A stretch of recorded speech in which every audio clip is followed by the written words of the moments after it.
La socio-esthétique, c'est une pratique professionnelle de l'esthétique qui est délivrée à des personnes en souffrance, soit des personnes en souffrance physique, souffrance psychique, maladie mentale ou souffrance sociale.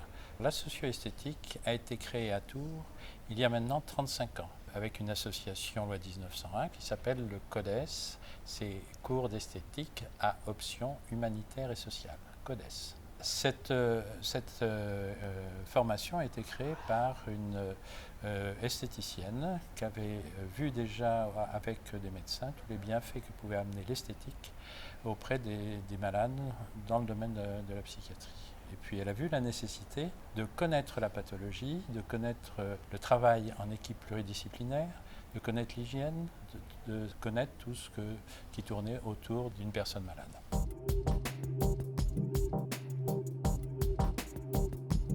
La Ligue, dans sa mission accompagnement pour les malades, cherche, disons, à conforter, à aider les malades par plusieurs types de soins de support. La socio-esthétique est l'un de ceux qui est le plus recherché à l'heure actuelle et c'est l'un de ceux qui est promu, utilisé le plus par les comités départementaux de la Ligue qui sont répartis sur tout le territoire.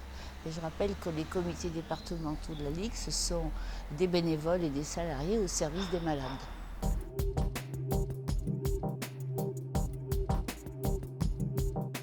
Pour pratiquer l'esthétique, des soins esthétiques chez des personnes malades, d'une part, il faut avoir une formation, un diplôme d'état d'esthétique, et puis d'autre part, avoir une formation complémentaire pour avoir des actions auprès des patients.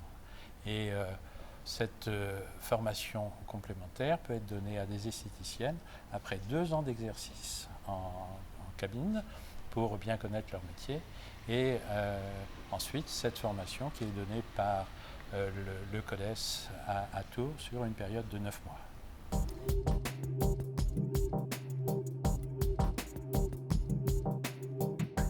Ce qui a convaincu la Ligue d'établir un partenariat avec le CODES, c'est le sérieux de cette école.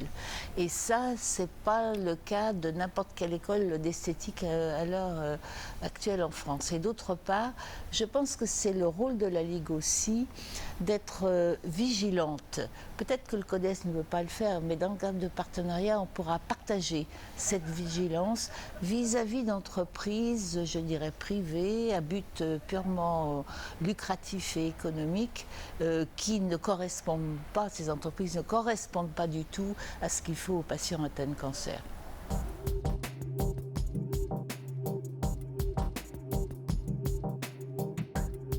C'est faire une information auprès de tous les comités, justement pour que le CODES, avec le siège de la Ligue contre le cancer, puisse informer les différents présidents comités de ce partenariat et de la nécessité, lorsqu'ils engagent des personnes, d'avoir une certitude de compétence.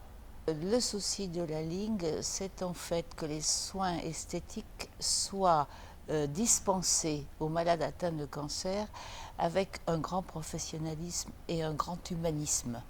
Or, la formation qui est assurée par le CODES a cet objectif et là même cet objectif en voulant atteindre l'excellence dans le domaine. Et donc le souci de la Ligue, c'est qu'au maximum possible, dans chaque comité départemental, les soins esthétiques soient dispensés par une ancienne élève de l'école de Tours. Je pense que le partenariat avec le CODES permettrait ou devrait permettre d'inciter la mise en place de recherches interventionnelles qui permettrait d'analyser, de prévoir des améliorations et même de faciliter la communication et l'information sur cette nécessité de soins esthétiques, je dirais, bien adaptés.